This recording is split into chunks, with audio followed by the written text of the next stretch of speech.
Welcome, friends. We are discussing network theory. Till now, we have finished 3 modules. Now, we are just going to start our next module, which is network theorems. We have various kinds of networks. Now, it is very important to know that to a particular branch, what is the current flowing, or across a branch what is the potential drop.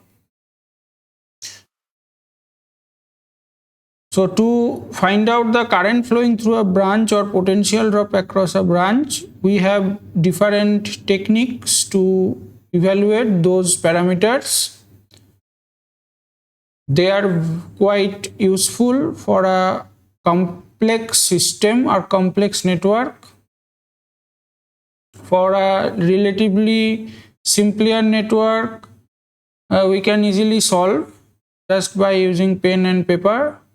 But for a complex network, we require those techniques to solve current flowing through a branch or potential drop across a branch.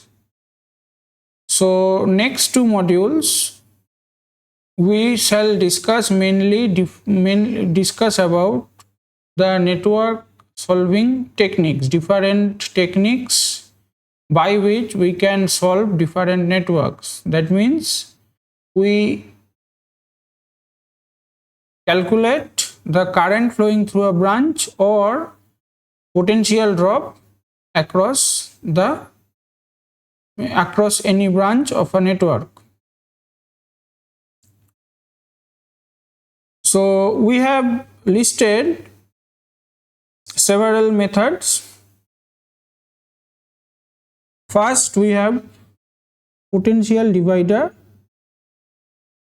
Then we have a current division rule. These two are very fundamentals.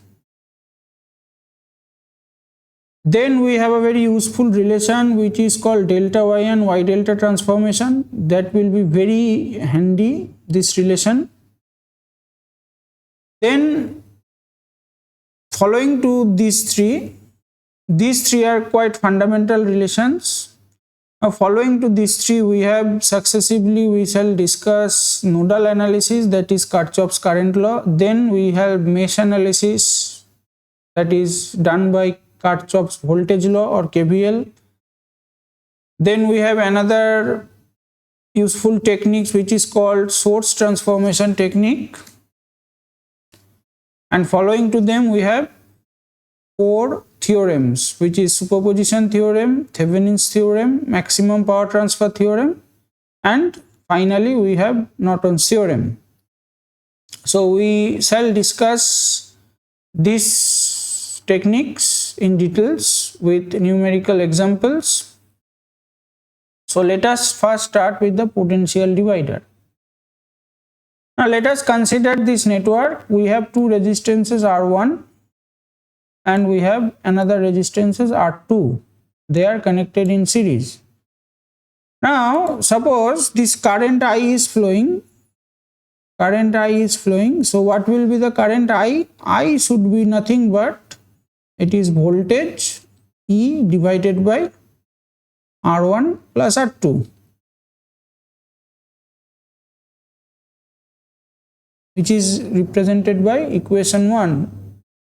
Now since this current is flowing, since it is a series circuit, then this current should be flowing through R1 and that same current should be flowing through R2. Now let us say that we want to take the voltage drop across R2 as my output voltage. So V0 as my output voltage. V0 is my output voltage. So what will be V0? V0 is nothing but this current flowing I into R2. So what is I? I is nothing but E divided by R1 plus R2, that multiplied by R2. So this expression tells you that the output voltage V0 is some thing multiplied with that input voltage E, which is that something is equal to this R2 divided by R1 plus R2.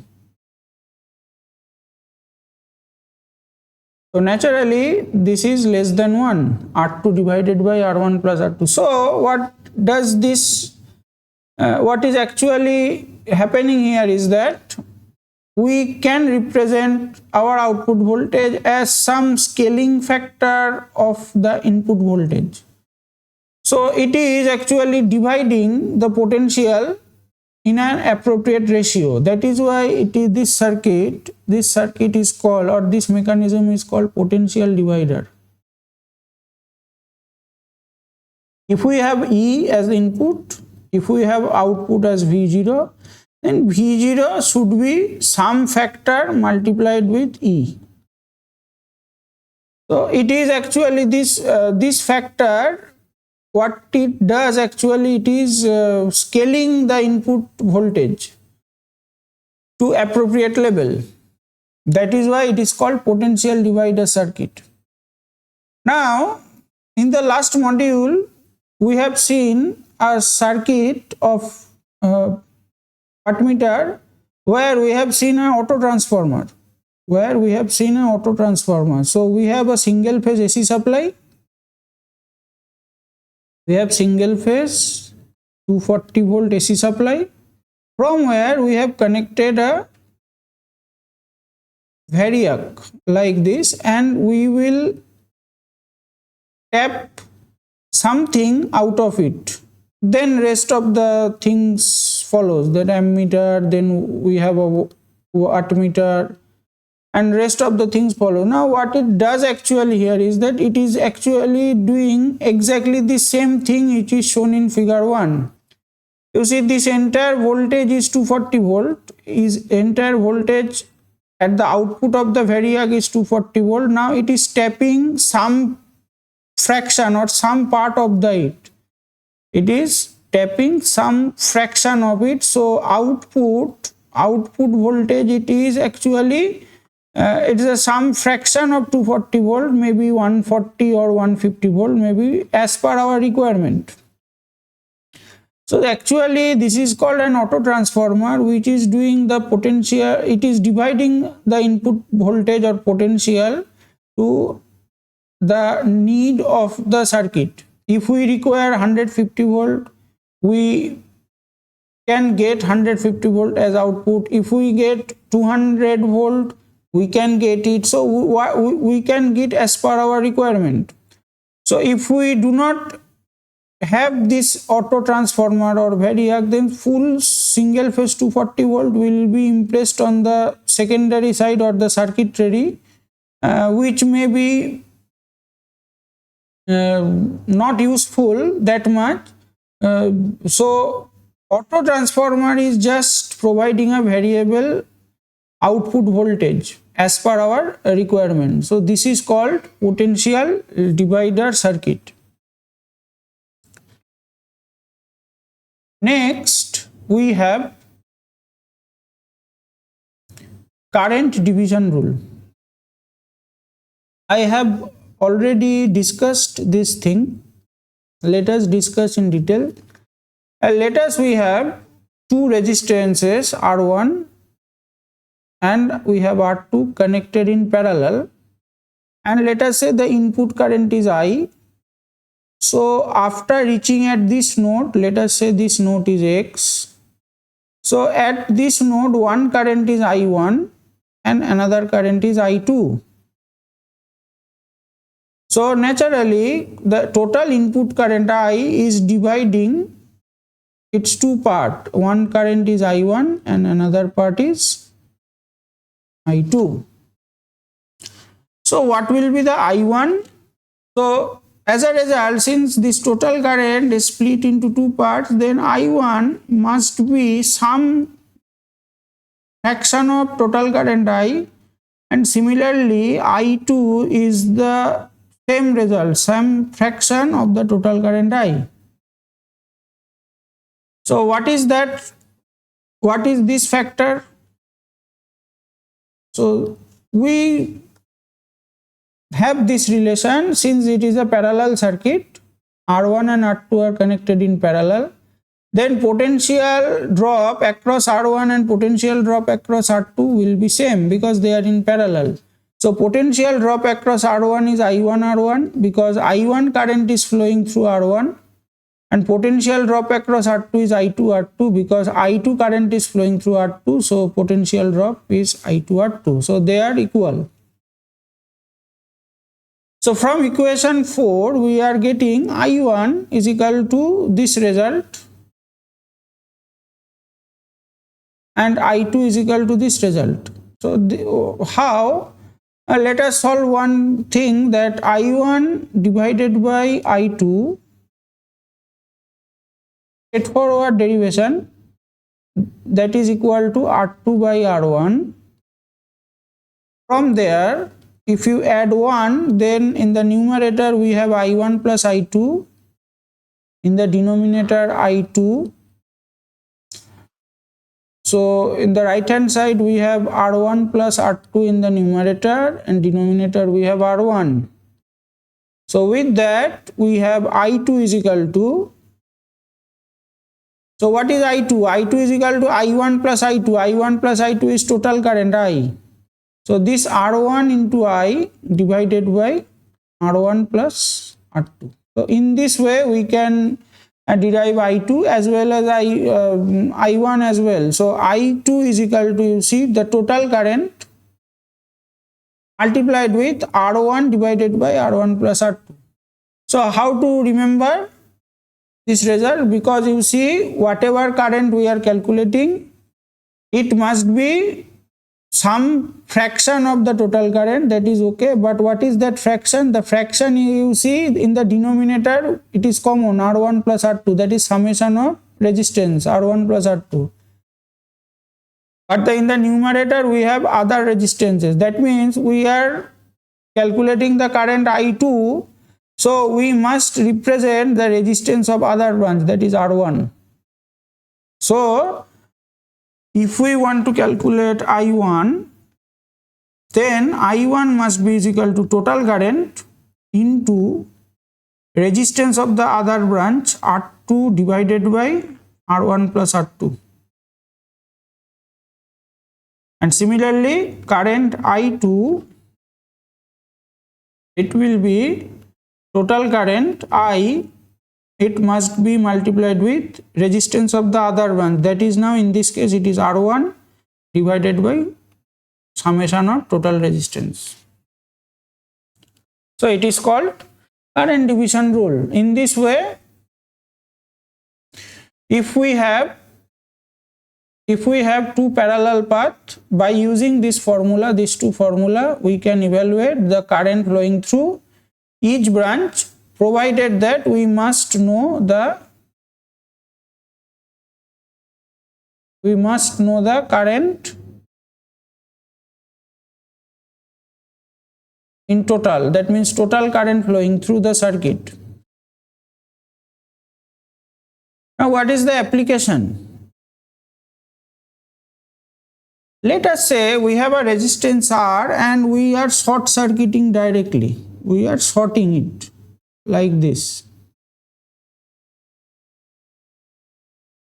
So let us say we have a resistance, this is R, the current will be flowing through this IR as it mentioned. Now we are directly shorting this, so the current flowing through this short circuit path is ISC. Now the short circuit path provides a resistance of 0.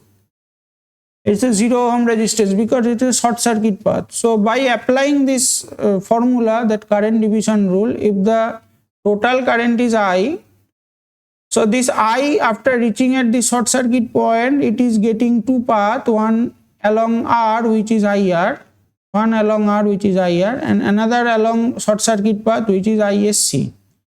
So let us evaluate what is IR, that is what is the current flowing through that resistance. So what is the formula? Formula is the total current into resistance of the other branch. That now resistance of the other branch, it is 0. So 0 divided by R plus 0, it is simply 0. So if the short circuit, so what does it mean? That is, if a resistance is short circuited, then entire current should be flowing through the short circuit path. So effectively this resistance is off, should be flowing through this resistance. So resistance is effectively out of the circuit if it is shorted by a resistance of 0 ohm.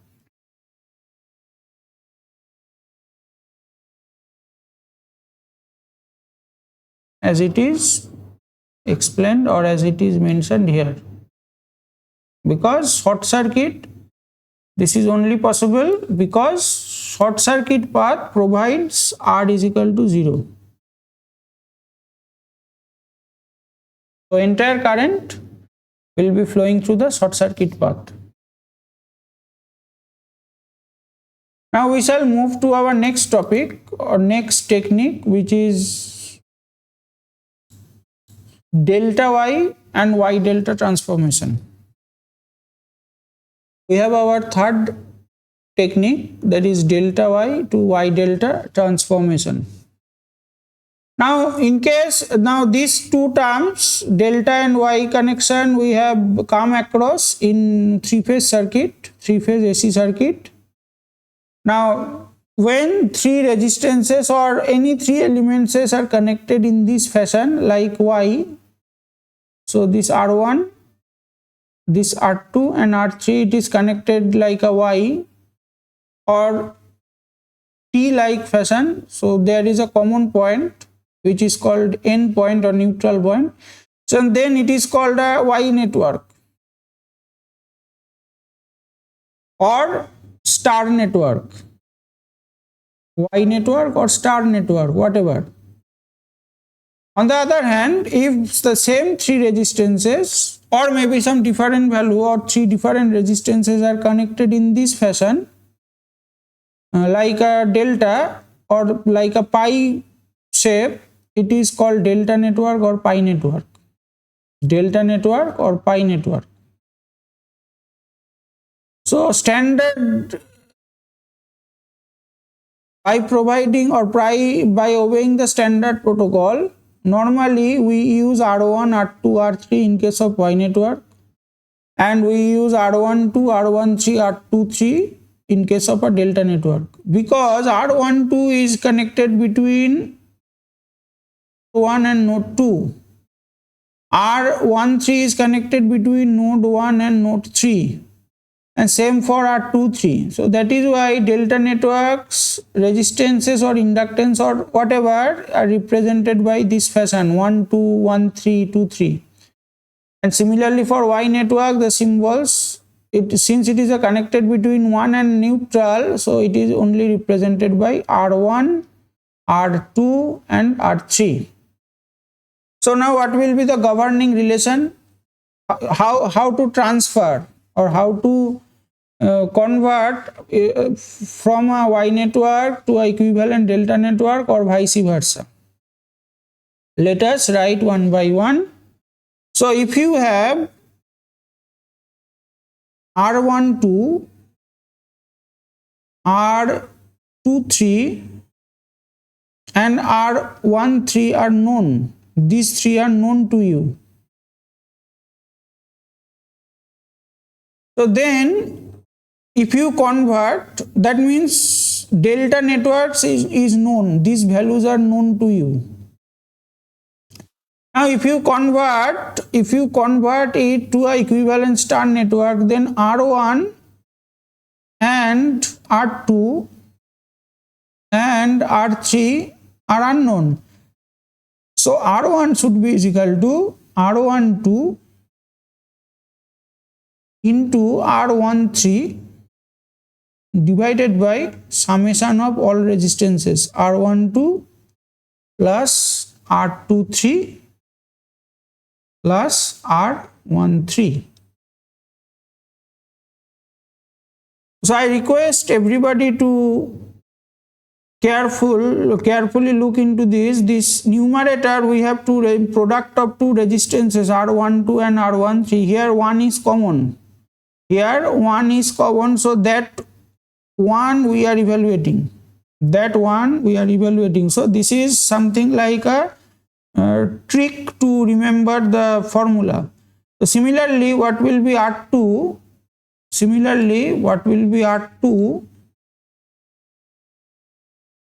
So R2 is nothing but we have in the numerator product of two resistances, which is R12 and next R23, because 2 is common, and in the denominator we have summation of all three, R12 plus R23 plus R13. And similarly we have remaining last one is R3. So we have in the numerator product of two resistances, so it must be 1 3 into 2 3, because 3 is common here, and in the denominator we have R12 plus R23 plus R13. So in this way, if we have your delta network known to you, then you can transfer or you can convert your delta network to its equivalent star network or Y network. So these are the governing relation. This is R1, this is R2, and this is your R3. So in the numerator, product of two resistances, and the suffix must be common, which we are going to calculate, and in the denominator we have summation of all resistances. So now let us do the reverse. Let us say we have star network known. We have our star network known to us. That means we know the value of R1, R2 and R3. These three values are known to us. So what will be the value of R12, R13 and R23?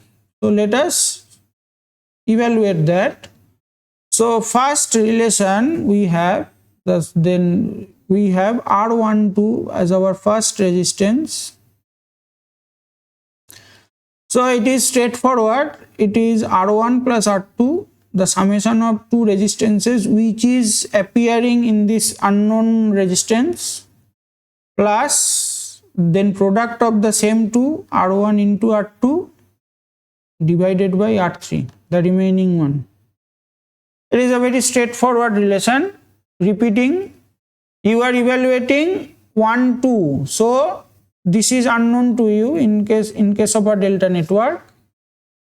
So in the star network we know R1, R2, R3, so you sum R1 plus R2, then another term will come where you have to product R1, R2, with that you have to divide remaining resistance R3. Similarly, if you calculate R23,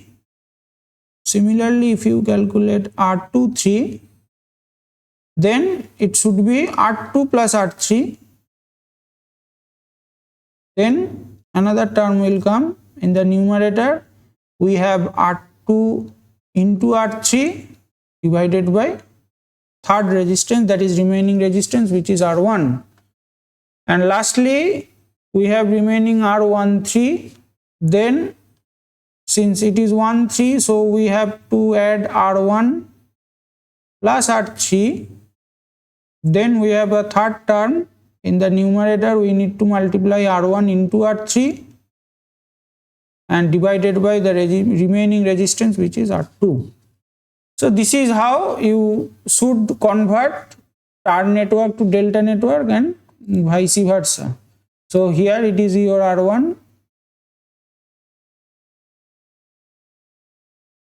here it is your R23, and here it is your R13.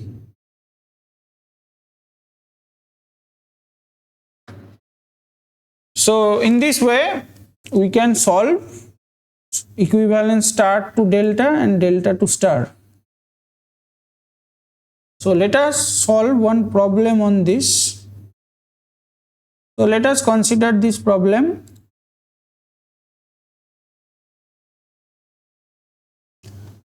So we have this network, figure 7 as shown in figure 7.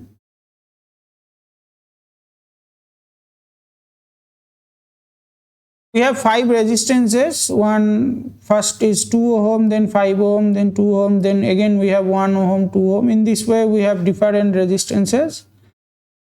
Convert, the statement of the problem is like that: convert the network shown in figure 7 in simple delta network. So you need to convert this network into simple delta network like this.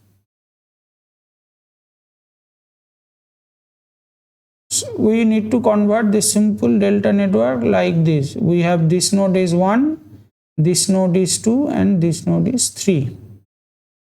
So these 3 resistances will be my equivalent resistances of my delta network. Now you need to convert this complex network to a simple delta network. So how to solve? So let us consider this network. So let us first do this. First consider up to this portion. You see, with these 3 resistances, 5 ohm,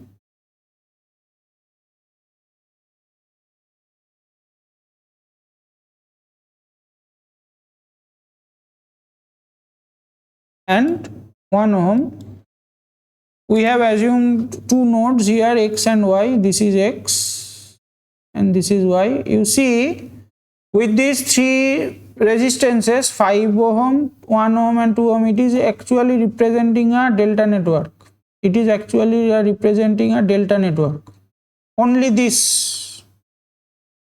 For the time being, we are excluding 2 ohm and 2 ohm from this calculation. So only with this 5 ohm, 1 ohm and 2 ohm resistance, these 3 resistance is considering or is forming a delta network.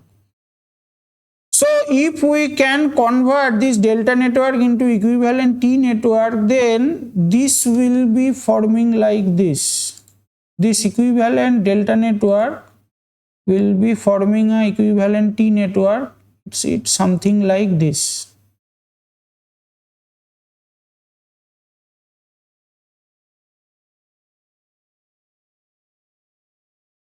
These both are same thing. These both are same thing. Just we have converted this equivalent delta network into a equivalent T network. Now this is a T network or Y network. As we already mentioned, we have excluded this 2 ohm resistance and 2 ohm resistance from the calculation. Here it is left as it is, 2 ohm, 2 ohm.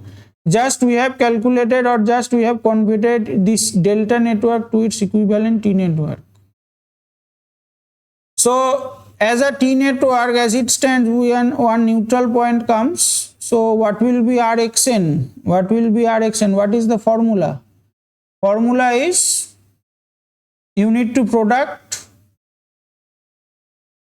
this Rxy and Rxz.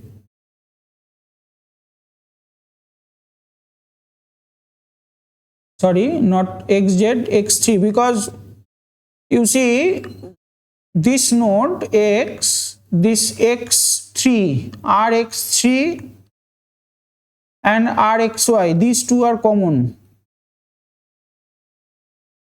Okay, Rx3 and Rxy, x is common, so you need to multiply these two. So 1 ohm into 5 ohm, you need to multiply 1 into 5, and in the denominator summation of all 3 resistances, 5, 1, 2, that is 8. So equivalently Rxn, so this resistance comes out to be 5 by 8 ohm. 5 by 8 ohm. So if we write, we are writing in a phrase. So we want to calculate the value of R Xn which is equal to Rx3 multiplied with Rxy, because X is the common here, and summation of all these three resistances xy, then we have Rx3, then we have Ry3.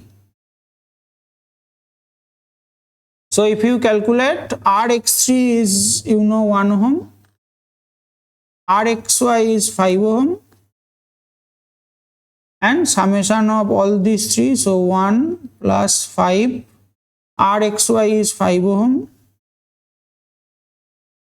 then Rx3 is 1 ohm, and then Ry3 is 2 ohm. So it will be coming out to be 5/8 ohm. This is the value of Rxn. Similarly, we have calculated Ryn. So what will be the formula? Ry3 into Rxy. So in both we have common y, and denominator we have summation of all three Rxy plus Rx3 plus Ry3. So if we put the values, what is Ry3? Ry3 is equal to 2 ohm. 2 into xy, so it will be 5. So 2 into 5/10, 8, so it will be 10/8 ohm. And similarly, last one is left R3n. So R3n is nothing but Rx3 into Ry3 divided by summation of all these three Rxy plus Rx3 plus Ry3. So in the numerator we have x3 is equal to 1, in the denominator and y3 as 2. So in the denominator we have 8, so it will be 2/8 ohm. So in this way, if we can convert this equivalent delta network into equivalent T network, we have Rxn is equal to 5/8 ohm, that is mentioned here. If we calculate Ryn, we have 10/8 ohm.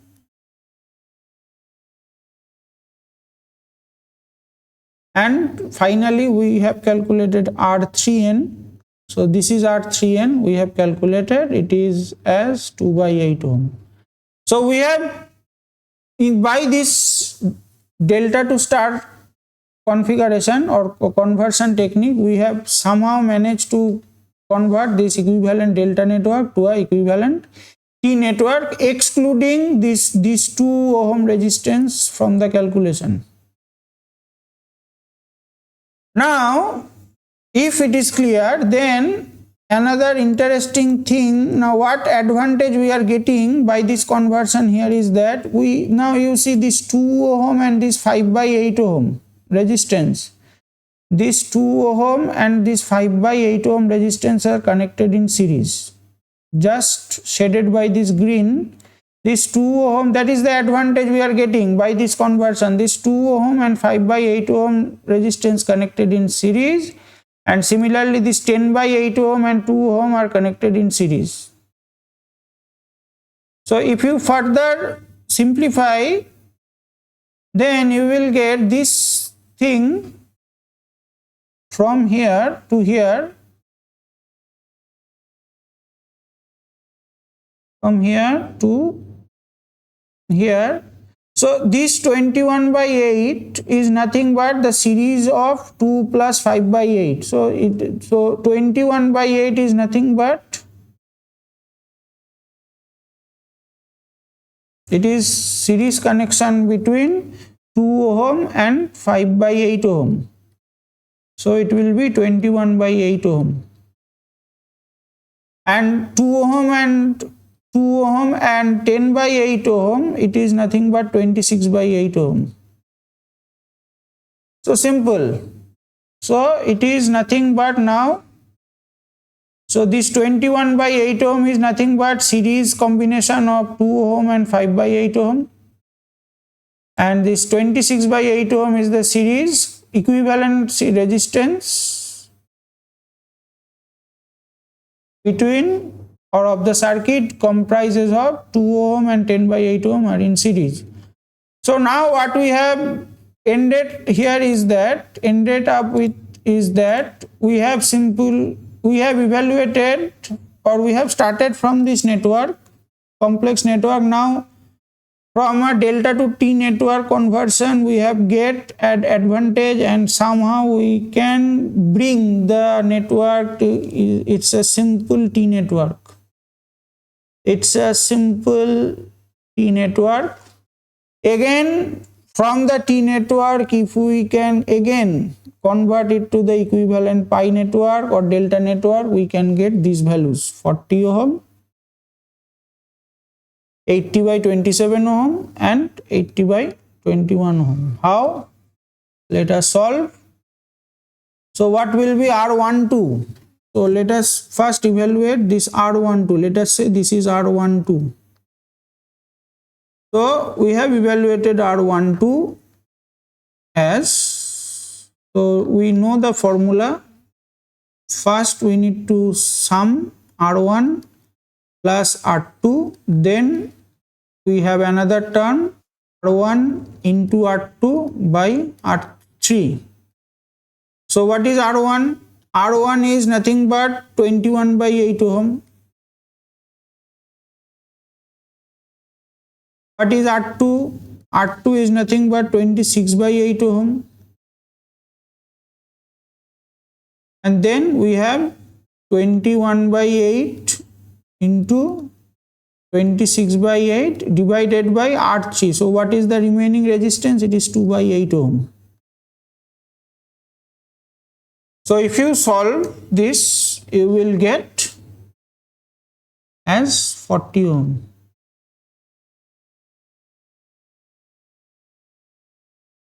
Similarly, if you evaluate R13,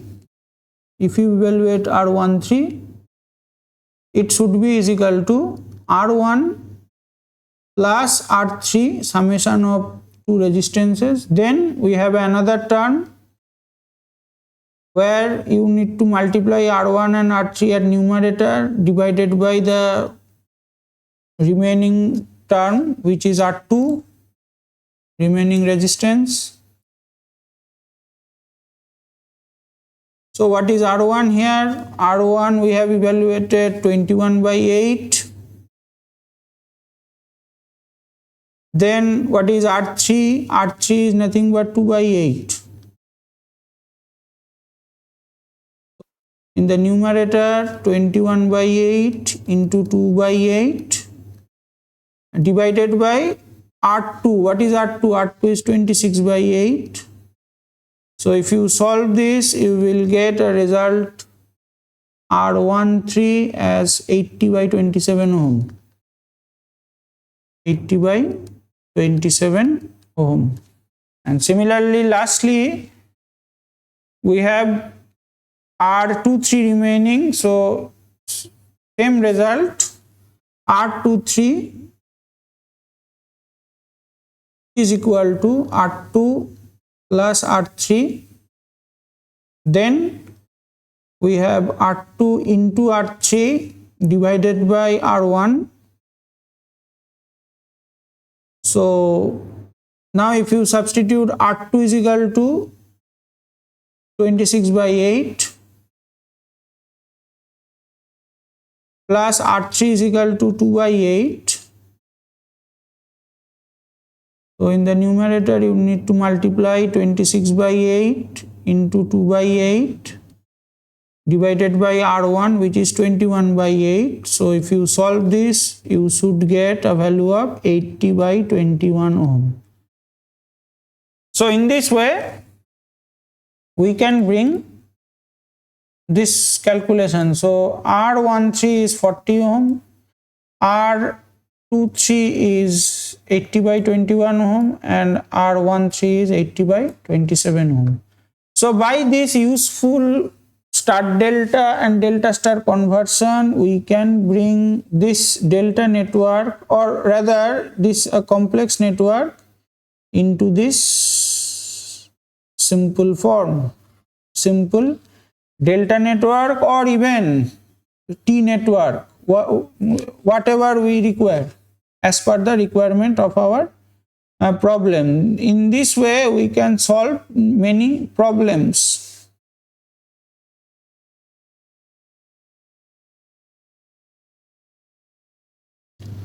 So with this I am concluding the first part of this module 4. We have discussed first potential divider, then we have discussed the current division rule. Later on we have seen a new topic, which is star delta and delta star conversion, and this conversion we found it extremely useful to solve complex problem, to bring a complex problem to a relatively easier form, either in simple delta formation or in star formation. And we have solved one problem as well. So with this I am ending here. In the next part of this module we shall discuss more topics. Thank you.